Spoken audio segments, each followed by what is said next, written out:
प्रधानमंत्री नरेंद्र मोदी अपने मन की बात किसानों के साथ करने वाले हैं। देश के किसानों को आज पीएम मोदी संबोधित करेंगे। थोड़ी ही देर में पीएम मोदी करेंगे अपने मन की बात देश के किसानों के साथ। ये छठी बार है जब पीएम मोदी इस तरह से अपने मन की बात कर रहे हैं। ये छठा कार्यक्रम प्रसारण होगा पीएम मोदी के मन की बात का। इससे पहले स्वच्छता, शिक्षा, विकलांग बच्चों से जुड़ी हुई समस्याएं और नशा मुक्त मुद्दों पर मोदी पहले मन की बात कर चुके हैं, लेकिन आज 7वीं बार पीएम मोदी अपने मन की बात करेंगे किसानों के साथ। आज देश के किसान जो हैं वो पीएम मोदी पर दो अहम मुद्दों को लेकर नजर बनाए हुए हैं। पहला ये कि भूमि अधिग्रहण बिल को लेकर उनके साथ धोखा हुआ है, और दूसरा कि पिछले कुछ दिनों जो भारी भीषण बारिश हुई है, बेमौसम बारिश हुई है और उनका बेहिसाब नुकसान हुआ है, उस पर पीएम मोदी आज अपने मन की बात पर क्या कुछ कहने वाले हैं।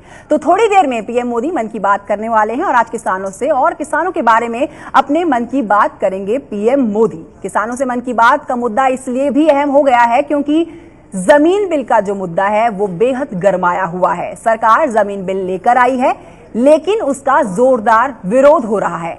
अन्ना हजारे, कांग्रेस और कई पार्टियां मोदी सरकार के जमीन बिल का विरोध कर रही हैं। आरोप लग रहे हैं क्योंकि मोदी सरकार के बिल से किसानों के हाथ से जमीन भी जाएगी और उनके अधिकार भी चले जाएंगे। ये मोदी सरकार पर विपक्ष का आरोप है। मेरे प्यारे किसान भाइयों और बहनों, आप सबको नमस्कार। ये मेरा सौभाग्य है कि आज मुझे देश के दूर सुदूर गांवों में रहने वाले मेरे किसान भाइयों बहनों से बात करने का अवसर मिला है।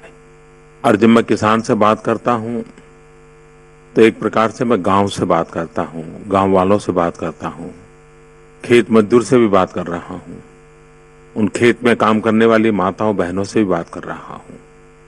और इस अर्थ में मैं कहूं तो अब तक की मेरी सभी मन की बातें जो हुई है उससे शायद ये कुछ एक अलग प्रकार का अनुभव है।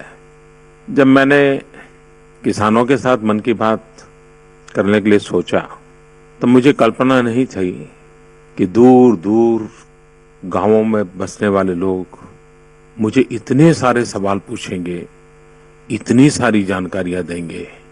आपके ढेर सारे पत्र, ढेर सारे सवाल ये देख करके मैं हैरान हो गया। आप कितने जागरूक हैं, आप कितने सक्रिय हैं, और शायद आप तड़पते हैं कि कोई आपको सुने। मैं सबसे पहले आपको प्रणाम करता हूं कि आपकी चिट्ठियां पढ़ करके उसमें दर्द जो मैंने देखा है, जो मुसीबतें देखी है, इतना सहन करने के बावजूद भी पता नहीं क्या क्या आपने झेला होगा। आपने मुझे तो चौंका दिया है, लेकिन मैं इस मन की बात का मेरे लिए एक प्रशिक्षण का, एक एजुकेशन का अवसर मानता हूं। और मेरे किसान भाइयों बहनों, मैं आपको विश्वास दिलाता हूं कि आपने जितनी बातें उठाई है, जितने सवाल पूछे हैं, जितने भिन्न भिन्न पहलुओं पर आपने बातें की है, मैं उन सब के विषय में पूरी सरकार में जागरूकता लाऊंगा, संवेदना लाऊंगा। मेरा गांव, मेरा गरीब, मेरा किसान भाई ऐसी स्थिति में उसको रहने के लिए मजबूर नहीं किया जा सकता। मैं तो हैरान हूं, किसानों ने खेती से संबंधित तो बातें लिखी है, लेकिन और भी कई विषय उन्होंने कहा है। गांव के दबांगों से कितनी परेशानियां हैं, माफियाओं से कितनी परेशानियां हैं, उसकी भी चर्चा की है। प्राकृतिक आपदा से आते वाली मुसीबतें तो ठीक है, लेकिन आसपास के छोटे मोटे व्यापारियों से भी मुसीबतें झेलनी पड़ रही है। किसी ने गांव में गंदे पानी पीना पड़ रहा है, उसकी चर्चा की है। किसी ने गांव में अपने पशुओं को रखने के लिए व्यवस्था की चिंता की है। किसी ने यहां तक कहा है कि पशु मर जाता है तो उसको हटाने का ही कोई प्रबंध नहीं होता, बीमारी फैल जाती है। यानी कितनी उपेक्षा हुई है। और आज मन की बात से शासन में बैठे हुए लोगों को एक कड़ा संदेश इससे मिल रहा है। हमें राज्य करने का अधिकार तब है जब हम इन छोटी छोटी बातों को भी ध्यान दें। ये सब पढ़ करके तो मुझे कभी कभी शर्मिंदगी महसूस होती थी कि हम लोगों ने क्या किया है। मेरे पास जवाब नहीं है क्यों किया है। हाँ, मेरे दिल को आपकी बातें छू गई है। मैं जरूर बदलाव के लिए प्रामाणिकता से प्रयास करूंगा और उसके सभी पहलुओं पर सरकार को जगाऊंगा, चेताऊंगा, दौड़ाऊंगा। मेरी कोशिश रहेगी, मैं विश्वास दिलाता हूं। मैं ये भी जानता हूं कि पिछले वर्ष बारिश कम हुई तो परेशानी तो थी ही थी। इस बार बेमौसमी बरसात हो गई, ओले गिरे।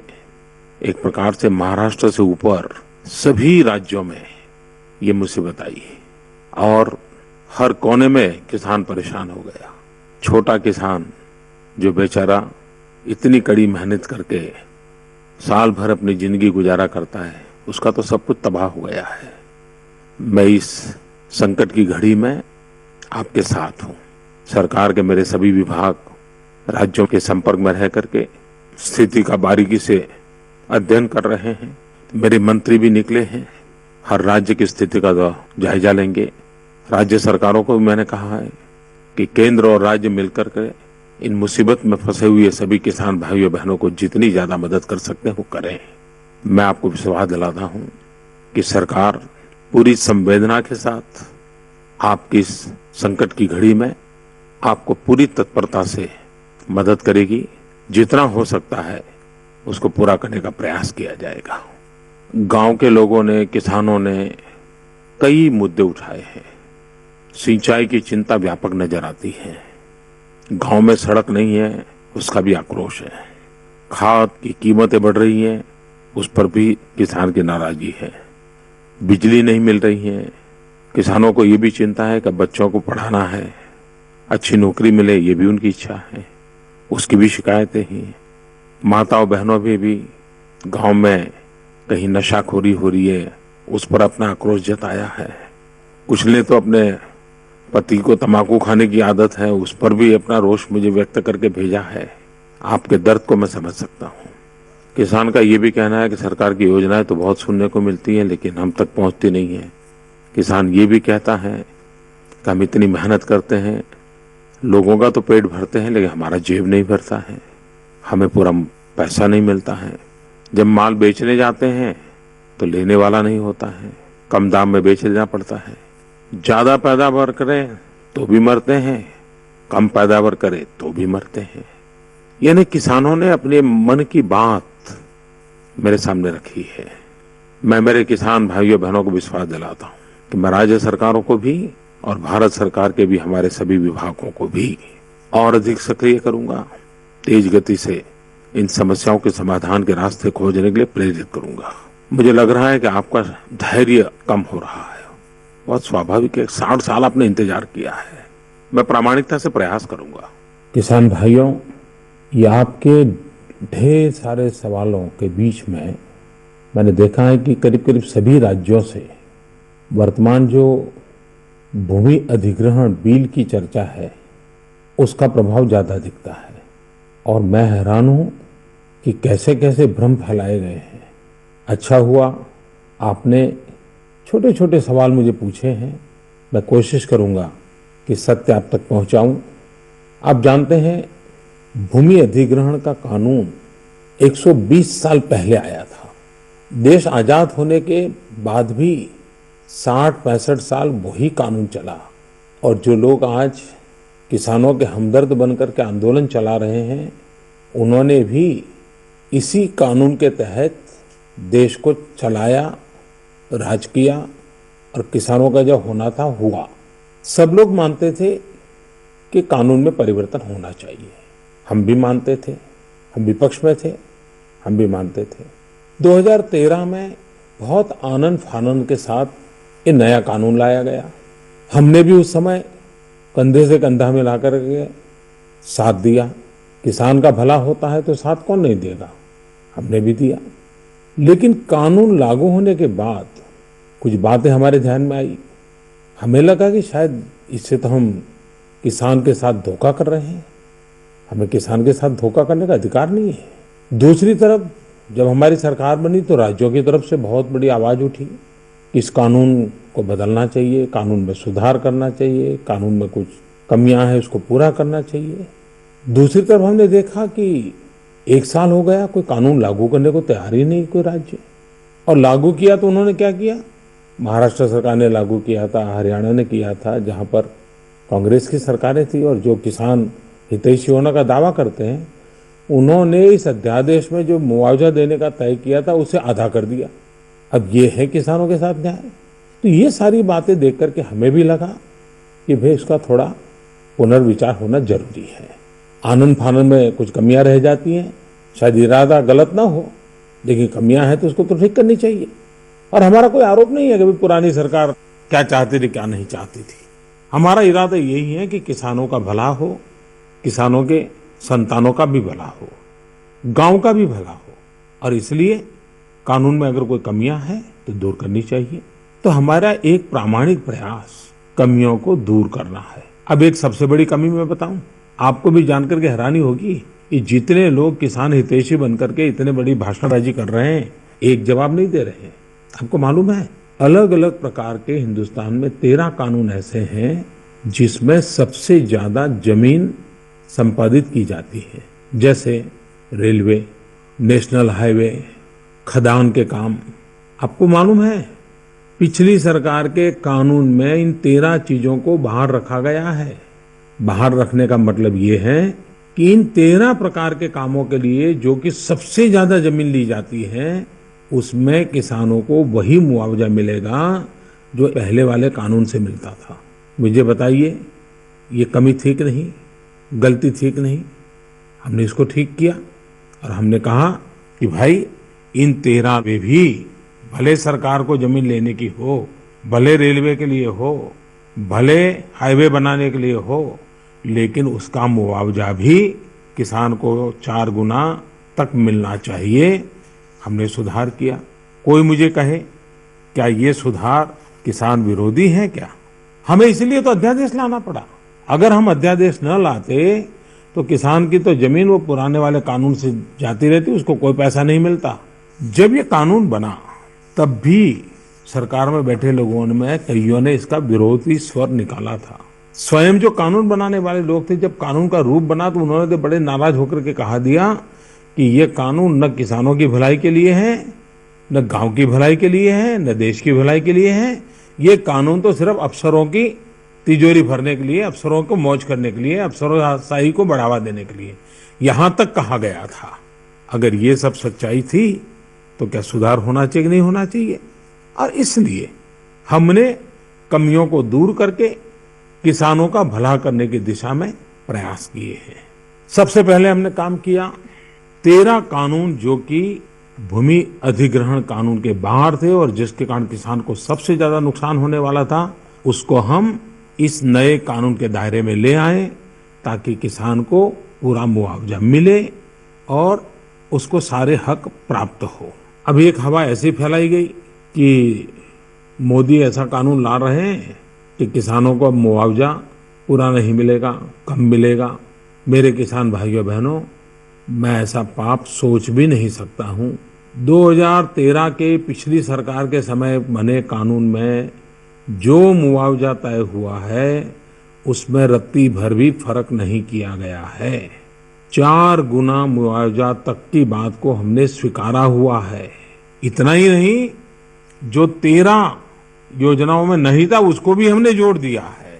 इतना ही नहीं, शहरीकरण के लिए जो भूमि का अधिग्रहण होगा उसमें विकसित भूमि 20% उस भूमि मालिक को मिलेगी ताकि उसको आर्थिक रूप से हमेशा लाभ मिले।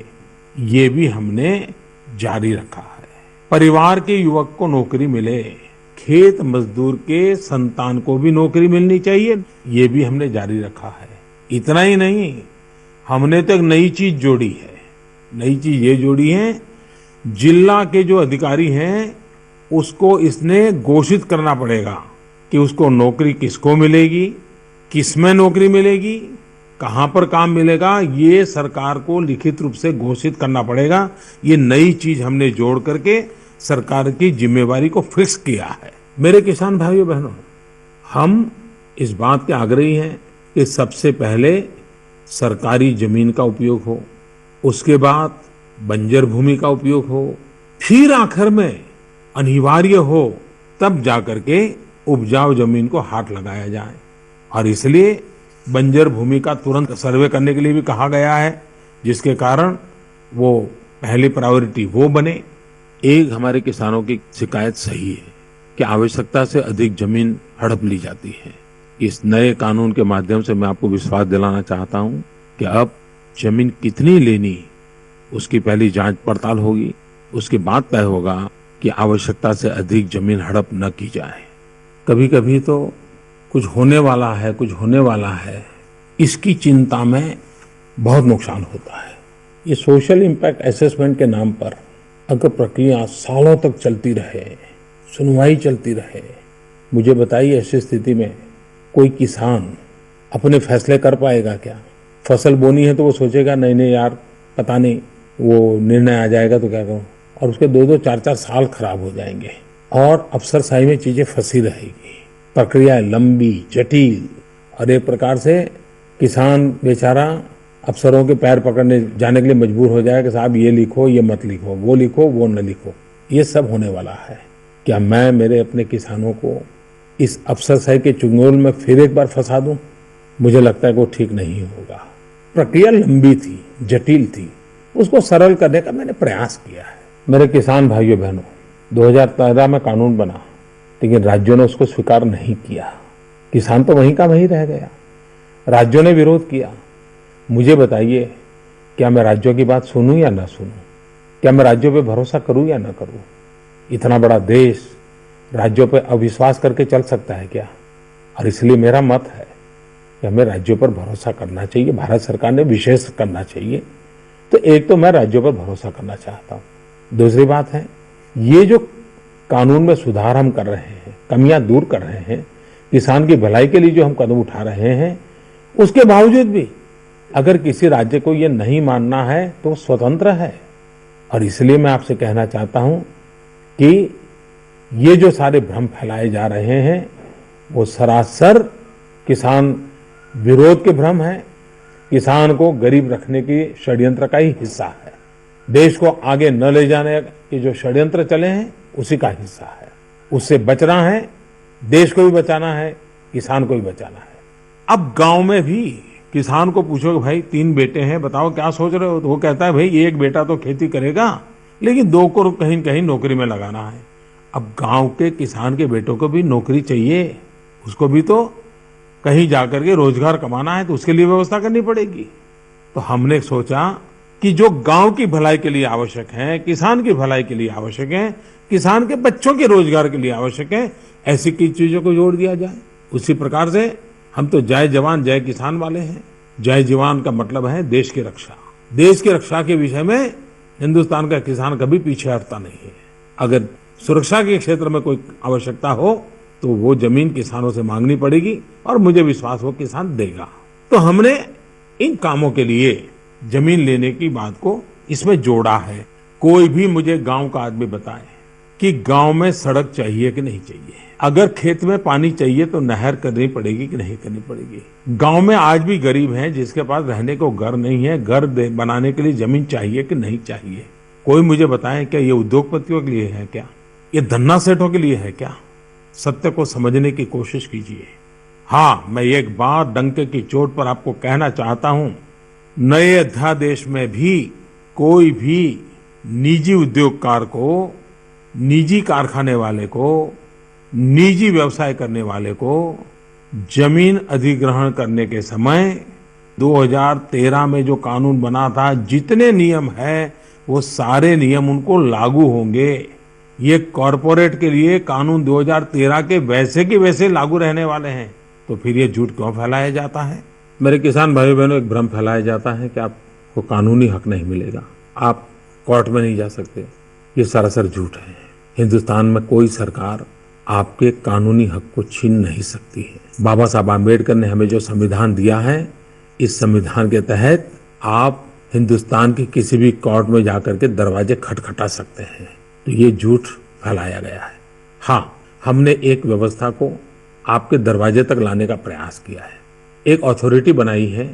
अब वो अथॉरिटी जिले तक काम करेगी और आपके जिले के किसानों की समस्याओं का समाधान उसी अथॉरिटी में जिले में ही हो जाएगा। और वहां अगर आपको संतोष नहीं होता है तो आप ऊपर की कोर्ट में जा सकते हैं।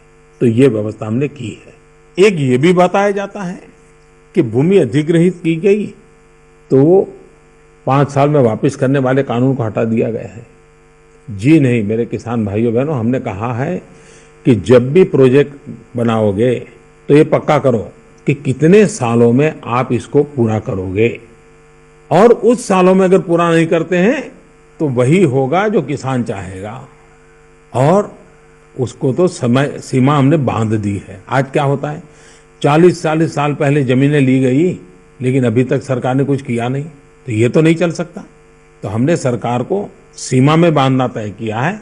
हाँ, कुछ प्रोजेक्ट ऐसे होते हैं जो 20 साल में पूरे होते हैं। अगर मान लीजिए 500 किलोमीटर लंबी रेलवे डालनी है तो समय जाएगा, तो पहले से कागज पे लिखो कि भाई इतने समय में पूरा करेंगे। तो हमने सरकार को बांधा है, सरकार की जिम्मेवारी को फिक्स किया है।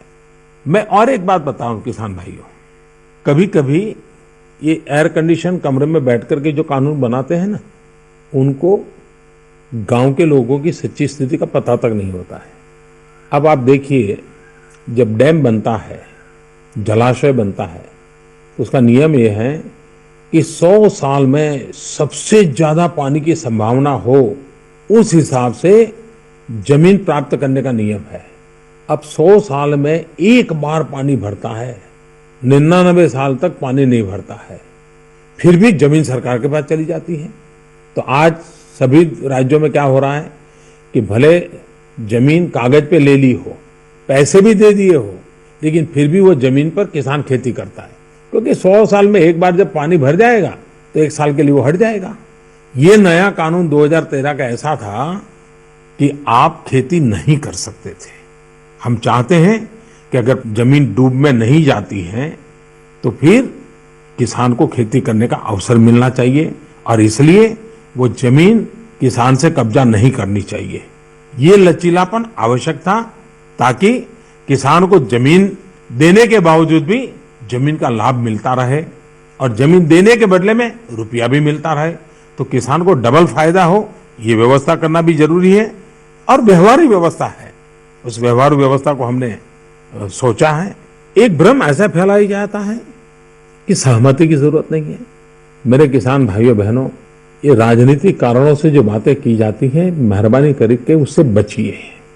2013 में जो कानून बना उसमें भी सरकार ने जिन योजनाओं के लिए जमीन मांगी है उसमें सहमति का कानून नहीं है, और इसलिए सहमति के नाम पर लोगों को भ्रमित किया जाता है। सरकार के लिए सहमति की बात पहले भी नहीं थी, आज भी नहीं है। और इसलिए मेरे किसान भाइयों बहनों, पहले बहुत अच्छा था और हमने बुरा कर दिया, ये बिल्कुल सरासर आपको गुमराह करने का दुर्भाग्यपूर्ण प्रयास है। मैं आज भी कहता हूं कि निजी उद्योग के लिए, कॉरपोरेट के लिए, प्राइवेट कारखानों के लिए ये सहमति का कानून चालू है। और एक बात मैं कहना चाहता हूं, कुछ लोग कहते हैं पीपीपी मॉडल। मेरे किसान भाइयों बहनों, मान लीजिए 100 करोड़ रुपयों का एक रोड बनना है, क्या रोड किसी उद्योगकार उठा के ले जाने वाला है क्या? रोड तो सरकार के मालिकी का रहता है, जमीन सरकार के मालिकी की रहती है, बनाने वाला दूसरा होता है। बनाने वाला इसलिए दूसरा होता है कि सरकार के पास आज पैसे नहीं होते हैं, क्योंकि सरकार चाहती है कि गांव में स्कूल बने, गांव में अस्पताल बने, गरीब का बच्चा पढ़े, इसके लिए पैसे लगे। रोड बनाने का काम प्राइवेट करे, लेकिन वो प्राइवेट वाला भी रोड अपना नहीं बनाता है, न अपने घर ले जाता है, रोड सरकार का बनाता है। एक प्रकार से सब अपनी पूंजी लगाता है। इसका मतलब ये हुआ कि सरकार का जो प्रोजेक्ट होगा जिसमें पूंजी किसी की भी लगे, जिसको लोग पीपीपी मॉडल कहते हैं, लेकिन अगर उसका मालिकाना हक सरकार का रहता है, उसका स्वामित्व सरकार का रहता है, सरकार का मतलब आप सबका रहता है, देश की 125 करोड़ जनता का रहता है, तो उसमें ही हमने ये कहा है कि सहमति की आवश्यकता नहीं है। और इसलिए ये पीपीपी मॉडल को लेकर के जो भ्रम फैलाए जाते हैं, उसकी मुझे आपको स्पष्टता करना बहुत ही जरूरी है। कभी कभार हम जिन बातों के लिए कह रहे हैं कि भाई उसमें सहमति की प्रक्रिया एक प्रकार से अफसरशाही और तानाशाही को बल देगी। आप मुझे बताइए, एक गांव है, उस गांव तक रोड बन गया है, अब दूसरे गांव के लिए रोड बनाना है, आगे वाले गांव के लिए 5 किलोमीटर की दूरी पर वो गांव है। इस गांव तक रोड बन गया है, लेकिन इन गांव वालों की जमीन उस गांव की तरफ है। मुझे बताइए, उस गांव के लोगों के लिए रोड बनाने के लिए ये गांव वाले जमीन देंगे क्या सहमति देंगे क्या? तो क्या वो पीछे जो गांव है उसका क्या गुनाह भाई? उसको रोड मिलना चाहिए कि नहीं मिलना चाहिए? उसी प्रकार से मैं नहर बना रहा हूं, इस गांव वालों को पानी मिल गया, नहर बन गई, लेकिन आगे वाले गांव को पानी पहुंचाना है तो जमीन तो इसी गांव वालों के बीच में पड़ती है। तो वो तो कह देंगे कि भाई नहीं, हम तो जमीन नहीं देंगे, हमें तो पानी मिल गया है। तो क्या आगे वाले गांव को नहर मिलनी चाहिए नहीं मिलनी चाहिए? मेरे भाइयों बहनों, ये व्यवहारू विषय है और इसलिए जिस काम के लिए इतनी लंबी प्रक्रियाएं न हो, हाँ, और किसान के लिए, ये उद्योग के लिए नहीं है, व्यापार के लिए नहीं है, गांव की भलाई के लिए है, किसान की भलाई के लिए है, उसके बच्चों की भलाई के लिए है। एक और बात आ रही है, ये बात मैंने पहले भी कही, हर घर में किसान चाहता है कि एक बेटा भले खेती में रहे लेकिन बाकी सब संतान रोजी रोटी कमाने के लिए बाहर जाए, क्योंकि उसे मालूम है कि आज समय की मांग है कि घर में घर चलाने के लिए अलग अलग प्रयास करने पड़ते हैं। अगर हम कोई रोड बनाते हैं और रोड के बगल में सरकार इंडस्ट्रियल कॉरिडोर बनाती है, प्राइवेट नहीं, मैं सिर्फ फिर एक बार कहता हूं, प्राइवेट नहीं, पूंजीपति नहीं, धन्ना सेठ नहीं, सरकार बनाती है, ताकि जब कॉरिडोर बनता है 50 किलोमीटर लंबा, 100 किलोमीटर लंबा, तो जो रोड बनेगा, रोड के 1 किलोमीटर बाएं 1 किलोमीटर दाएं, वहां पर अगर सरकार कॉरिडोर बनाती है ताकि नजदीक में जितने भी गांव आएंगे, 50 गांव, 100 गांव, 200 गांव, उनको कोई न कोई वहां रोजी रोटी का अवसर मिल जाए, उनके बच्चों को रोजगार मिल जाए। मुझे बताइए भाइयों बहनों, क्या हम चाहते हैं कि हमारे गांव के किसानों के बच्चे दिल्ली और मुंबई की झुग्गी झोपड़ी में जिंदगी बसर करने के लिए मजबूर हो जाए? क्या उनके गांव के 20-25 किलोमीटर की दूरी पर एक छोटा सा भी कारखाना लग जाता है और उसको रोजगार मिल जाता है? तो मिलना चाहिए नहीं मिलना चाहिए? और ये कॉरिडोर प्राइवेट नहीं है, ये सरकार बनाएगी, सरकार बना करके उस इलाके के लोगों को रोजगार देने का प्रबंध करेगी। और इसलिए जिसकी मालिकी सरकार की है और जो गांव की भलाई के लिए है, गांव के किसानों की भलाई के लिए है, जो किसानों के भावी पीढ़ी की भलाई के लिए है, जो गांव के गरीबों की भलाई के लिए है, जो गांव के किसान को बिजली पानी मुहैया कराने के लिए, उनके लिए इस भूमि अधिग्रहण बिल में कमियां थी, उस कमियों को दूर करने का हमारे एक प्रामाणिक प्रयास है। और फिर भी मैंने पार्लियामेंट में कहा था कि अभी भी किसी को लगता है कोई कमी है तो हम उसको सुधार करने के लिए तैयार हैं। जब हमने लोकसभा में रखा, कुछ किसान नेताओं ने आकर के 2-4 बातें बताई, हमने जोड़ दी। हम तो अभी भी कहते हैं कि भाई भूमि अधिग्रहण किसानों की भलाई के लिए ही होना चाहिए और ये हमारी प्रतिबद्धता है। जितने झूठ फैलाए जाते हैं, कृपा करके मैं मेरे किसान भाइयों से आग्रह करता हूं कि आप इन झूठ के सहारे निर्णय मत करें। भ्रमित होने की जरूरत नहीं है। आवश्यकता ये है कि हमारा किसान ताकतवर कैसे बने, हमारा गांव ताकतवर कैसे बने, हमारा किसान जो मेहनत करता है उसको सही पैसे कैसे मिले, उसको अच्छा बाजार कैसे मिले, जो पैदा करता है उसके रख रखाव के लिए अच्छा स्टोरेज कैसे मिले। हमारी कोशिश है कि गांव की भलाई, किसान की भलाई के लिए सही दिशा में काम उठाए। मेरे किसान भाइयों बहनों, हमारी कोशिश है कि देश ऐसे आगे बढ़े कि आपकी जमीन पर पैदावार बढ़े, और इसलिए हमने कोशिश की है सॉइल हेल्थ कार्ड। जैसे मनुष्य बीमार हो जाता है तो उसकी तबीयत के लिए लेबोरेटरी में टेस्ट होता है, जैसा इंसान का होता है ना, वैसे अपनी भारत माता का भी होता है, अपनी धरती माता का भी होता है। और इसलिए हम आपकी धरती बचे इतना ही नहीं, आपकी धरती तंदुरुस्त भी हो, उसकी भी चिंता कर रहे हैं। और इसलिए भूमि अधिग्रहण नहीं, आपकी भूमि अधिक ताकतवर बने, ये भी हमारा काम है। और इसलिए सॉइल हेल्थ कार्ड की बात लेकर के आए हैं। हर किसान को इसका लाभ मिलने वाला है। आपके उर्वरक का जो फालतू खर्चा होता है उससे बच जाएगा, आपकी फसल बढ़ेगी, आपको फसल का पूरा पैसा मिले, उसके लिए भी तो अच्छी मंडियां हो, अच्छी कानूनी व्यवस्था हो, किसान का शोषण न हो, उस पर हम काम कर रहे हैं। और आप देखना मेरे किसान भाइयों, मुझे याद है मैं गुजरात में मुख्यमंत्री था, इस दिशा में मैंने बहुत काम किया था। हमारे गुजरात में तो किसान की हालत बहुत खराब थी, लेकिन हमने पानी पर काम किया, बहुत बड़ा परिवर्तन आया। गुजरात के विकास में किसान का बहुत बड़ा योगदान बन गया, जो कभी कोई सोच नहीं सकता था। गांव के गांव खाली हो जाते थे, बदलाव आया। हम पूरे देश में ये बदलाव चाहते हैं कि जिसके कारण हमारा किसान सुखी हो। और इसलिए मेरे किसान भाइयों बहनों, आज मुझे आपके साथ बात करने का मौका मिला, लेकिन इन दिनों अध्यादेश की चर्चा ज्यादा होने के कारण मैंने जरा ज्यादा समय उसके लिए ले लिया। लेकिन मेरे किसान भाइयों बहनों, मैं प्रयास करूंगा फिर एक बार कभी न कभी आपके साथ दोबारा बात करूंगा और विषयों की चर्चा करूं। लेकिन मैं इतना विश्वास दिलाता हूं कि आपने जो मुझे लिख करके भेजा है, पूरी सरकार को मैं हिलाऊंगा, सरकार को लगाऊंगा कि क्या हो रहा। अच्छा हुआ आपने जी भर करके मुझे बहुत सी चीजें बताई है, और मैं मानता हूं आपका मुझ पर भरोसा है तभी तो बताई है ना। मैं ये भरोसे को टूटने नहीं दूंगा, ये मैं आपको विश्वास दिलाता हूं। आपका प्यार बना रहे, आपके आशीर्वाद बने रहे, और आप तो जगत के तात हैं। वो कभी किसी का बुरा नहीं सोचता है, वो तो खुद का नुकसान करके भी देश का भला करता है, उसकी परंपरा रही है। उस किसान का नुकसान ना हो, इसकी चिंता ये सरकार करेगी, ये मैं आपको विश्वास दिलाता हूं। लेकिन आज मेरी मन की बातें सुनने के बाद आपके मन में बहुत से विचार और आ सकते हैं।